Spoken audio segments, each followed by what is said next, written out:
IT നഗരമായ ബംഗളൂരുവിൽ ഇന്നും സിനിമകളുടെ CD വിറ്റുപോകുമോ? സിനിമ കാണാൻ ഇപ്പോഴും CD വാങ്ങുന്നവർ ബംഗളൂരുവിലുണ്ടോ?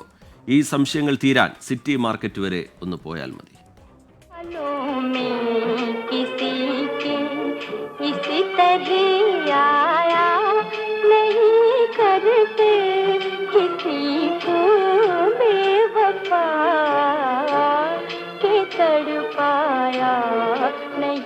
കഴിഞ്ഞ 20 വർഷമായി നഗരത്തിലെ സിറ്റി മാർക്കറ്റിൽ CD കട നടത്തുകയാണ് ഫയാസ്. തുടക്കകാലത്ത് ഇതേ സ്ഥലത്ത് തന്നെ 10ലേറെ CD വിൽപ്പന ഷോപ്പുകൾ ഉണ്ടായിരുന്നു.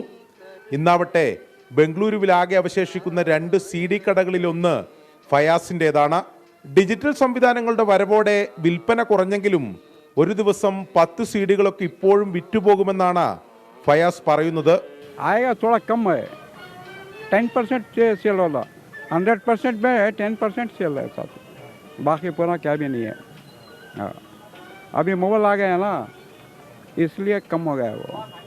अभी कंपनी सब पूरा बंद हो गया है ना, अभी माल नहीं आ रहा वो. കന്നഡ മാത്രമല്ല മലയാളം ഉൾപ്പെടെ മറ്റെല്ലാ ഭാഷകളിലെ CDകളും ലഭ്യമാണ്. CD ഇവിടെ ഇങ്ങനെ CD സ്ഥിരമായിട്ട് ഇങ്ങനെ ആൾക്കാർ വാങ്ങി പോകുന്നുണ്ട്. മലയാളമുണ്ട്, തമിഴുണ്ട്, കന്നഡയുണ്ട്, തെലുങ്കുണ്ട്. കേരളത്തിലൊന്നും CD ഇല്ല.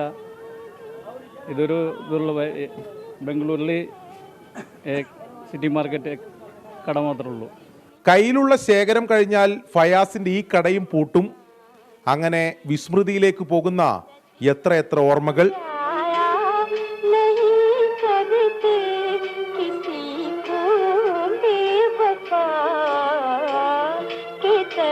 24 ബംഗളൂരു.